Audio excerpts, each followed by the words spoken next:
तो स्वागत है आप सभी का टारगेट फिजिक्स में। आज हम लोग पढ़ने वाले हैं रैंक ऑफ मैट्रिक्स। ठीक है, तो अगर आज तक आपको रैंक ऑफ मैट्रिक्स निकालने में परेशानी होती है तो आज के बाद आपको रैंक ऑफ मैट्रिक्स निकालने में कभी भी दिक्कतें नहीं आएगी, ये मैं आपसे वादा करता हूँ। ठीक है, तो चलिए आज हम रैंक ऑफ मैट्रिक्स निकालना सीखते हैं अच्छे से। कभी भी आपको कोई भी मैट्रिक्स आ जाए, आप इजीली उस मैट्रिक्स का रैंक आप निकाल सकते हैं। ठीक है, तो आइए रैंक ऑफ मैट्रिक्स हम लोग समझते हैं कि क्या है रैंक ऑफ मैट्रिक्स और कैसे हम उसको निकालते हैं। ठीक है, तो आप इसके लिए दो लाइन आप लिख लीजिए कि रैंक ऑफ मैट्रिक्स जो होता है इज सिंपली ये equal to the number of non zero rows, non zero rows in upper triangular matrix, upper triangular matrix. बस इतना सा बात आपको याद रखना है। ठीक है, कि number of non zero rows in upper triangular matrix, यानी कि जब भी अपने को अगर रैंक ऑफ मैट्रिक्स निकालना होगा तो उस मैट्रिक्स को हम सबसे पहले अपर ट्रायंगुलर मैट्रिक्स बनाएंगे। ठीक है, अब ये अपर ट्रायंगुलर मैट्रिक्स क्या होता है, चलिए थोड़ा सा मैं आपको बता देता हूं। अपर ट्रायंगुलर मैट्रिक्स का मतलब होता है, यहाँ साइड में थोड़ा सा समझ लीजिए कि जैसे 1 2 3 0 1 2 0 0 3। ठीक है, तो इस मैट्रिक्स को आप देखिए गौर से कि जैसे ये इसका क्या है, ये प्रिंसिपल डायगोनल है। ये जो हो गया इसका क्या हो गया, प्रिंसिपल डायगोनल हो गया, प्रिंसिपल डायगोनल हो गया। ठीक है, तो प्रिंसिपल डायगोनल के नीचे का जितना भी एलिमेंट है, जितने भी एंट्रीज हैं, वो आपका क्या है, जीरो है। ठीक है, तो ऐसा मैट्रिक्स जिसमें प्रिंसिपल डायगोनल के नीचे का जो लोअर एलिमेंट है वो जीरो के बराबर हो जाए तो हम उस मैट्रिक्स को अपर ट्रायंगुलर मैट्रिक्स बोलते हैं। ठीक है, तो सबसे पहले रैंक ऑफ मैट्रिक्स निकालने के लिए हम किसी मैट्रिक्स को यही जो आपका अपर ट्रायंगुलर मैट्रिक्स है वो बनाएंगे। ठीक है, अब कैसे बनाएंगे, तो उसके लिए हम मैट्रिक्स ऑपरेशन जो है वो लगाएंगे और सबसे पहले उसको क्या बनाएंगे, अपर ट्रायंगुलर मैट्रिक्स बनाने का प्रयास करेंगे। जैसे ही अपर ट्रायंगुलर मैट्रिक्स बन गया तो फिर इजिली अपन उसका रैंक बता सकते हैं। ठीक है, तो चलिए इसका हम एग्जाम्पल वैसे देखेंगे, लेकिन इसके पहले आप थोड़ा सा इसका कुछ कुछ प्रॉपर्टी आप यहाँ पर लिख लीजिए, क्योंकि जब आप आगे चल के आइगन वैल्यू आइगन वेक्टर पढ़ेंगे जो कि बहुत ही इंपॉर्टेंट टॉपिक रहता है आपका मैथमेटिकल फिजिक्स का। ठीक है, जो मैथमेटिकल फिजिक्स के अंदर जो मैट्रिक्स है इसमें जो one of the most important जो आपका टॉपिक है वो आइगन वैल्यू आइगन वेक्टर रहा करता है। तो ये जो प्रॉपर्टी है आपको वहां पर काम आएगा। ठीक है, तो कुछ प्रॉपर्टी है आप यहाँ पर लिख लें तो ये अच्छा रहेगा। ठीक है, सबसे पहला प्रॉपर्टी है कि किसी भी मैट्रिक्स का rank, rank of matrix, R for rank, ठीक है, rank of matrix A is equal to rank of A transpose. ठीक है, यानी कि किसी भी मैट्रिक्स का अगर हम रैंक निकालें या हम उस मैट्रिक्स के ट्रांसपोज मैट्रिक्स का रैंक निकालें, दोनों आपका क्या होता है, सेम ही आता है। ट्रांसपोज मैट्रिक्स आप कैसे निकालते हैं, आपको पता है कि ट्रांसपोज जब भी हम किसी मैट्रिक्स का निकालते हैं तो रो को कॉलम में हम क्या कर देते हैं, इंटरचेंज कर देते हैं। ठीक है, चलिए नेक्स्ट प्रॉपर्टी आप दूसरा लिखिए किसका, रैंक ऑफ मैट्रिक्स का, कि अगर ये बहुत इंपॉर्टेंट प्रॉपर्टी है, if rank of matrix is R and order of matrix is n, then number of arbitrary solution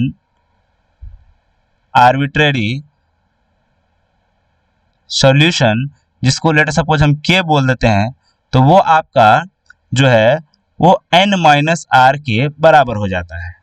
ठीक है, ये आर्बिट्रेरी सॉल्यूशन क्या है अभी तो आपको उतना अच्छे से समझ में यहाँ पर नहीं आएगा, लेकिन जब आप आइगन वैल्यू पर रहेंगे तो वहाँ पर जब हम लोग आइगन वेक्टर निकालेंगे वहाँ पर मैं आपको इसको बहुत अच्छे से क्लियर करूँगा कि अगर किसी मैट्रिक्स का रैंक अगर r है और उस मैट्रिक्स का जो ऑर्डर है n है, तो नंबर ऑफ आर्बिट्रेरी सॉल्यूशन जो उस मैट्रिक्स के लिए जो आता है आपका वो n माइनस आर के बराबर आता है। ठीक है, और थर्ड पॉइंट आप इसी में लिख लीजिए, थर्ड पॉइंट इसी में लिख लीजिए कि किसी भी मैट्रिक्स का जो रैंक है, जैसे मान लीजिए ए मैट्रिक्स का जो रैंक है वो हमेशा लेस देन इक्वल टू होगा आपका जो इसका रो ऑर्डर, जैसे मान लीजिए m बाई n का अगर कोई मैट्रिक्स है, ठीक है, तो इसमें जो मिनिमम होगा, ठीक है, उसके या तो बराबर होगा या उससे कम इसका रैंक होता है। एग्जाम्पल आप समझिए अच्छे से,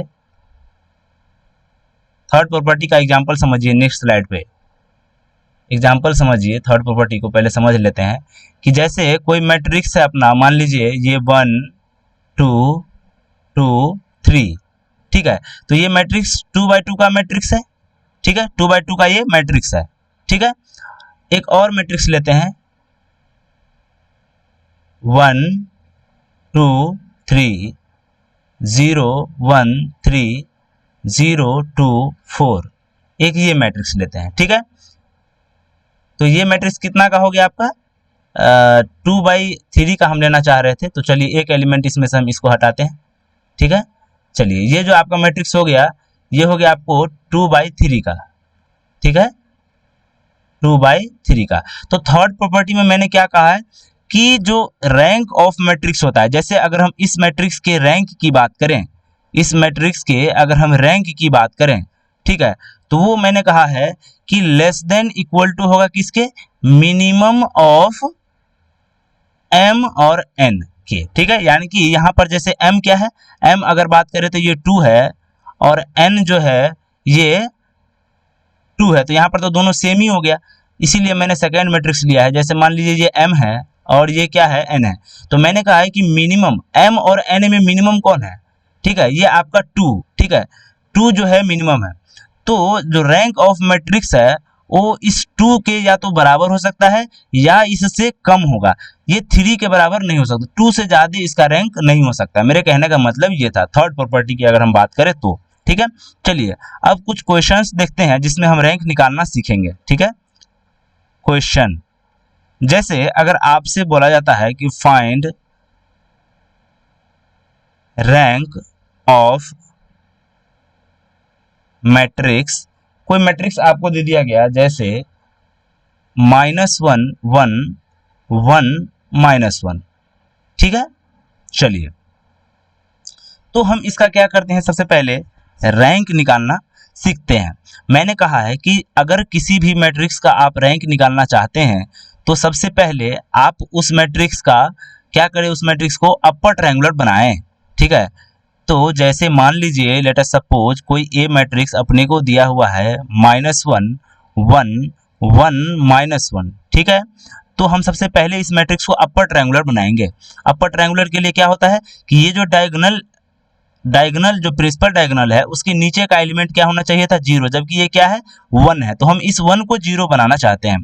तो कैसे बनाएंगे, हम R2 पे ऑपरेशन लगा देते हैं कि R2 पे ऑपरेशन लगाते हैं, R2 tense to R2 plus R1, हम R2 में R1 को ऐड करते हैं। ठीक है, ये आपका मैट्रिक्स का जो ऑपरेशन है वो यहाँ पर अगर हम लगाएं तो ये क्या हो जाएगा, ये मैट्रिक्स जो है आपका देख लीजिए ये -1 1 और R2 में ऑपरेशन लगाने के बाद ये 1 प्लस -1, तो ये 0 के बराबर हो जाएगा और उसी तरीके से ये फिर 0 के बराबर हो जाएगा।